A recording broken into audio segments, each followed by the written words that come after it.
Hey everybody, it's Ken McElroy here. I'm here with Daniil. Hello. Hey, what's happening? And we're really excited about our guest today, Adam Lowy. He's the executive director and founder of Move for Hunger. Welcome. Thanks for having me. Yeah, it's great. It's perfect time to talk about this. And as you know, Adam, we're a company that's pretty giving all year. It's one of our core values as a company. And so what we wanted to talk about today was how I think that we should incorporate giving into your philosophy as you make money. I think there should be a social component, right? Definitely. It shouldn't just be, right before the holidays. It should be all the time. Yeah. So let's jump right in. This is going to come out right before Thanksgiving, right? And Adam, I would imagine that it's probably a pretty big pretty big need this year, right? With everything that's happened. Absolutely. Prior to the pandemic, there were 37 million Americans struggling with hunger. And as a result of the COVID-19 pandemic, which I feel like hopefully we're seeing the end of, we're getting toward the end, but still, it's now 42 million Americans that do not know where their next meal is coming from. So essentially all the progress we have made around hunger and food insecurity over the past decade, and I've been at this for 12 years now, was erased over the past 18 months. So the need is definitely great right now. Wow. So why is there such a need? How did COVID impact the need for that? Yeah, so I'd say before the pandemic, there were a number of people struggling with hunger. I mean, food insecurity is a very difficult issue to really tackle and to think about, because it's not just, somebody's hungry. There's a problem with the way that people are able to make enough money to support themselves and their families. Hunger is a symptom of poverty, if you think about it. So we're not just trying to solve hunger, we're trying to solve for poverty, which is obviously a much more complex issue. And when you think about the folks that were struggling with hunger before the pandemic, and which is very true today, it's not just those stereotypical people that you think about. And when I started Move for Hunger 12 years ago, I didn't know anything about hunger. So I thought it was, hey, it's homeless people are hungry, or it's people, in major cities like New York or LA or Chicago. But it really is an issue that affects and touches every single community. Your friend, your neighbor, making difficult choices of if they're going to pay their mortgage or their car payment or buy medicine or put food on the table for their families. And these are choices that Americans are making every day. Again, it's people, single moms working 2 jobs that still don't have enough to make ends meet. I think a lot of the stereotypes go out the wayside. The folks that were struggling the most with hunger prior to the pandemic got hit doubly harder, particularly people of color. Our African-American friends and neighbors experienced hunger at twice the rate of others here in this country. And it's just an issue that I don't think gets enough attention. And as you mentioned at the top of the podcast here, it's something that we should be thinking about year round, not just during the holidays. So I'm really happy that we're talking about this as we lead into Thanksgiving, but I'm more grateful for the fact that your company's made the commitment to tackle this issue with Move for Hunger and make it part of your fabric on a year-round basis. Yeah. So let's talk a little bit about that, guys, because I think, obviously this is a real estate channel and there's a lot of people that listen. And I will tell you that I started off as a check writer.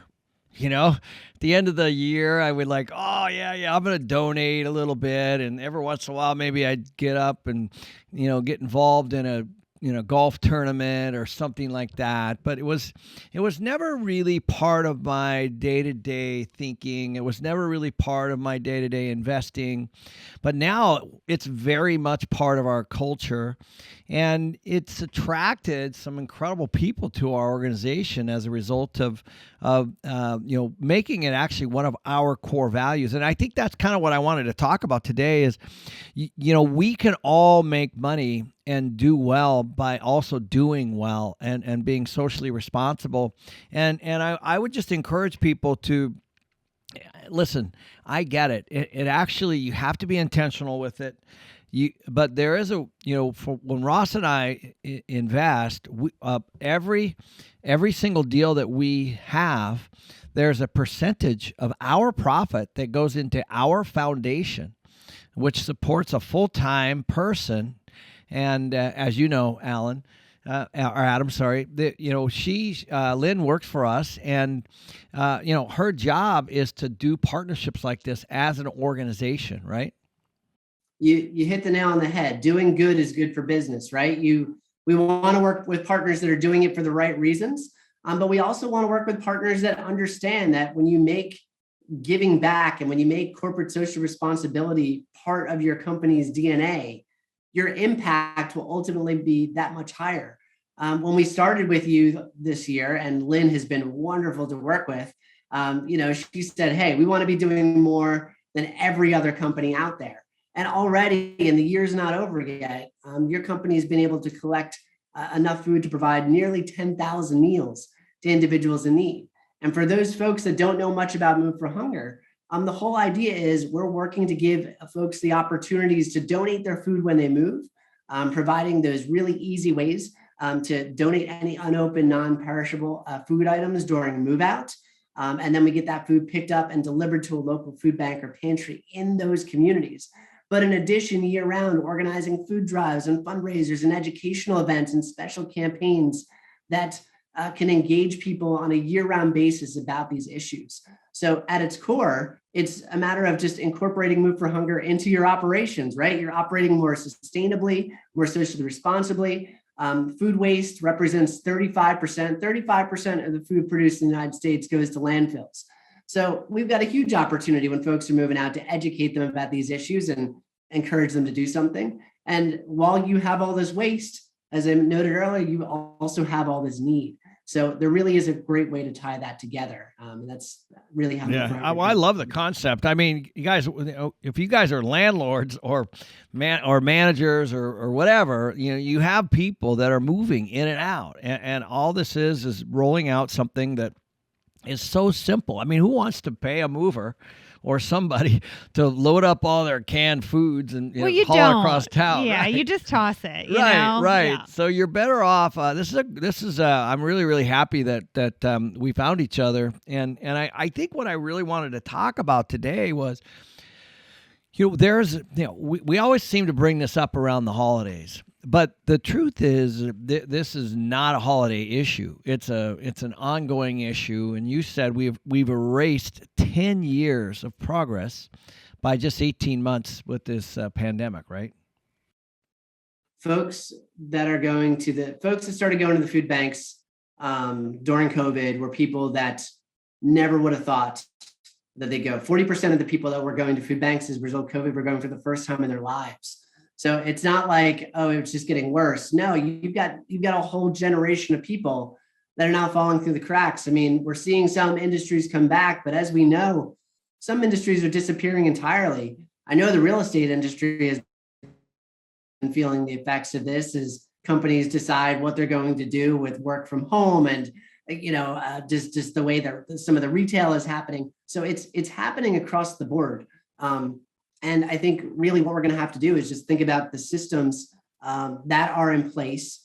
We're going to have to, it's not just something that government can solve, right? Like certainly there's some policy that needs to be changed to help people out of poverty, but it also takes, people to just think about how we can support our communities as a whole. How can we do a better job supporting those that live and work around us? And that, is a really important conversation to be had. It is. Yeah. And guys, we're not asking you to support my foundation. What we're asking you guys is to make a conscious decision to be socially responsible for your community, and to make it part of your investing philosophy, make it part of your core, your DNA, make it part. If you're trying to grow your company culture, one of the craziest things, Adam, that happened was when Ross and I decided to embrace this and bring Lynn on, and really, I can't remember I don't know how much money we give away every year, but it's hundreds of thousands of dollars. And when we decided to do that, what happened was we started getting a lot of national attention from the media, locally, of course, and then when we hit the skids in the pandemic, we actually had a well-funded foundation that actually helped our own employees, families, the local food banks, and we got to sit around the table and literally say, okay, who needs money and how should we deploy it? That is intentional, and otherwise you just trying to cut checks, on a reactive basis. But you can actually make this part of something that's way more proactive and make it part of your culture. Think of Fair Trade Coffee, think of Tom's, think of companies that you guys buy from right now because they stand for something. And there's nothing saying that that we all can't do that. Wouldn't you agree?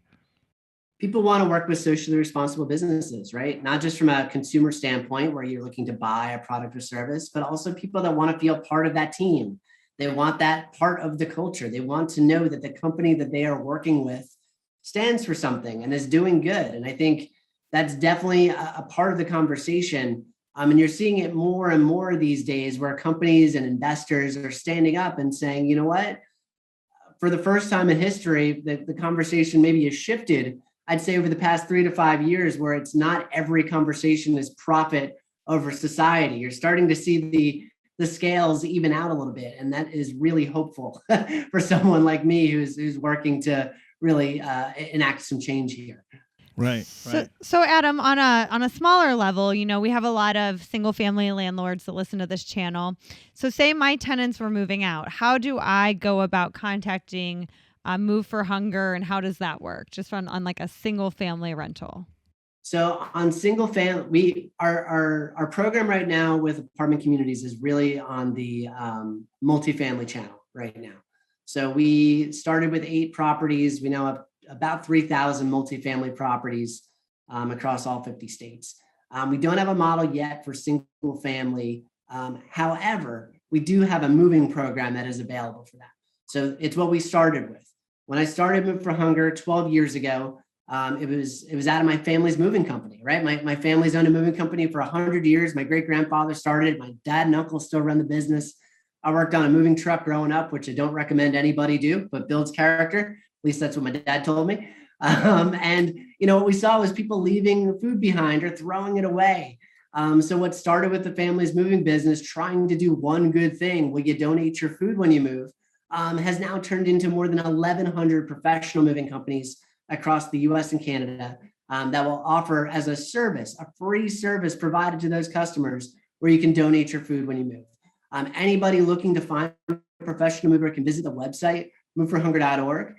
Click on Find a Mover, you enter your zip code, and all the moving companies will pop up in that area. And not only that, they're in order based on how much food they have provided to their communities. So we're not ranking them based on how much did they pay to be on the top of the list. No, we're ranking them based on impact. And I think it's really important to be able to provide people with that resource. So we do have 1,100 professional movers today that can certainly service any single family, homes out there as well. So that's great. So you landlords listening, you could always send your tenants when they're going to move, just some moving companies you recommend based on this. And, hopefully your tenants will take it in their own hands and book a moving company that will, work with Move for Hunger. Absolutely. We'd love to have them. And the other thing that I just want to point out is I think, just on a bigger picture here, Adam, like I think people really need to consider doing something, right? Like just whatever they're passionate about. I would think that that is such an easy thing to be able to just bring your food. Now, what we used to do is we used to actually say if somebody wanted to swing by our apartment communities, then we would be kind of the hub. So that was another way that we used to do it. So I actually have a fair amount of experience on this. I was on the Arizona Association of Food Banks board, and we used to. There were 7 large food banks in Arizona at the time, and so I got to see kind of the inside workings. And what I found was kind of what you touched on a little bit, Adam, is that we're talking about people that have a job interruption. We're talking about people that have some medical things come up. We're talking about people that when they walk in to get their food box for the week, it's actually pretty surprising. They're the same kind of person that might be standing next to you anywhere, and you just don't know their circumstance. So this is something. The other thing that I learned while being on that board is that if kids are hungry, they're not learning. When they go to school and they can't, like, I mean, you were a teacher, right? I mean, you probably saw a little bit about this. Yeah, the school did a lot for that. They did free breakfast and free lunch, and sometimes that's the only food the kids get all day because either their parents can't afford it and they're just not in the position to take care of them, or whatever the reason may be. So, and then think about the summertime when kids are out of school and they're not getting those free and reduced lunch options, and it's really a challenge. I have a 3-year-old and a newborn, and I'm surprised even just how many kids are eligible for free and reduced lunches just in my community, because you look around and you don't see it, right? You don't see the obvious signs of poverty and food insecurity, but it's here. It touches every single community. Ken, you said something that resonated with me as well, where people and companies should do things that they're passionate about. I agree with that, but I would add on one important detail to that. And it's to think about the resources that you can leverage, right? So it's one thing to have passion.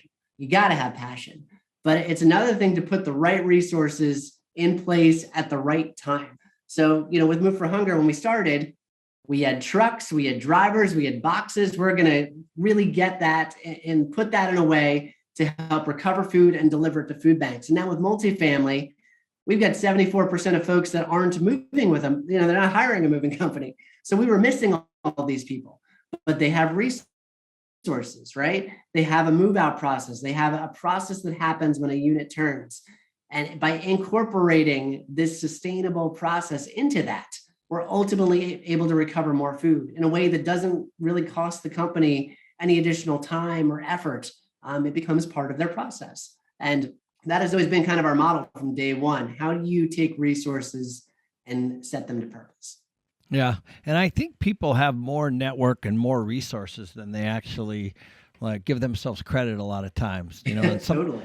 And I know, like, we're very active with cystic fibrosis. We're very active with autism. We just had a walk, autism walk, where there's 20,000 people that showed up for the walk. And so what happens when you start to get engaged, as everybody says, they say, I have 2 kids, and I used to bring them to all this stuff, right? You have to get your company involved, you have to get your family involved, and then what happens is they start to see things from a different perspective. And I always tell people, I remember I was the chairman of the walk one year, and I said, kids need twice the time and half the money. The kids, they need time. And when you bring kids, your family, your company, then what happens is magic starts to open up and people start to realize the resources they have, the things that they can do. My kids would show up and they would be part of registration, and they were 10, 12, 13 years old, and they loved it, and the people were bringing packets of money and they were turning them in, and then they walked, and and then they were hitting the booths and stuff like that, and it turned into, it didn't feel like anything other than fun when they went. And then, but firsthand, they got to see the people that were affected. And we did the same thing with the food drive. When they're actually packing boxes and handing them out. We went to Africa, and we worked in an orphanage there. Both my kids, same thing. And so you start to realize it just isn't the same unless you're actually physically there. It is, and especially with young people, they want to do good too. They don't always know how, but one of our jobs as an organization is help facilitate that and help give them that opportunity to really put their passion to work. During the pandemic, we organized a lot of food drives as an organization, and food drives kind of came to a standstill because you didn't really want people to gather and be together. And I think we saw a lot of that happen not only on an individual level, but on a corporate level, where companies that used to do all these volunteering events, all that kind of stopped. And we had a young girl in the DC area that wanted to organize a food drive. So we came up with this new idea. We called it our front porch food drive. And we gave her a whole bunch of food collection bags and letters and said, put these in all of your neighbors' porches, and let's collect it and we'll send a truck to pick it all up at the end of the drive. So let's wait about a week. I said, how many bags do you want? Do you want 20 bags? Do you want 30 bags? And she said, I want 1,000 bags. And I said, you're pretty bold, kid. But I gave her 1,000 bags because I could, I'm on a Zoom with her and I see this little spark in her eye and she's like, I want to do this. In my mind, I'm like, if we collect 100 bags of food, this is a good day, right? Like, I don't even care. Like, this would be amazing. She collected 600 bags of food basically in a day. And like, it is young people like her that continue to like surprise me every day. And I love seeing people go beyond my expectations, right? Because they want to help their communities. And it's our job, all of our jobs, your job, my job, it's our job to help facilitate that, whether it's a young person or an employee. We need to work together to make sure that everyone has an opportunity to do good. Yeah. My son's when we were deciding what schools to send them to, one of the factors was that one of them had 30 hours mandatory every year of community service.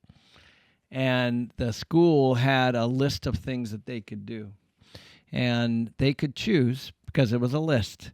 And and that was one of the deciders, because what I found is there's a lot of ways people can get involved, right, Adam? I mean, they from our organization, you can get involved as a volunteer. You can make phone calls. You can help people. We involved in another charity here called UMOM, which is another really, really good one. Cystic Fibrosis just did an online virtual event. There's walks you can get involved in. There are things. It's just a matter of allocating your time to the right things, right? Mm-hmm. Absolutely. So what's the best way people can reach you, and what are some action steps that people could do now today? Yeah, there's a lot of things that people can do today. So first and foremost, if you're listening and you're a multifamily community, sign up, moveforhunger.org/join. You can get your property involved.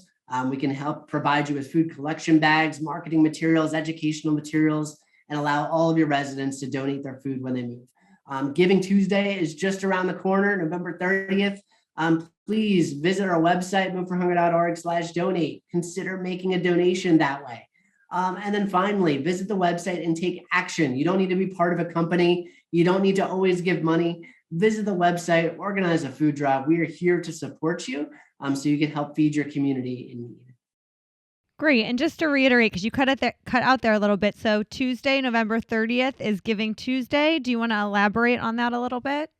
Tuesday, November 30th, Giving Tuesday. It's one of the few days out of the year where we're encouraging people to give to charities that they care about. And I hope after listening to me a little bit today, Move for Hunger will be one of those charities that you give about, that you care about.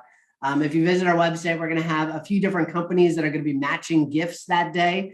So your dollars could be worth more. But you can learn more all about that at moveforhunger.org/donate.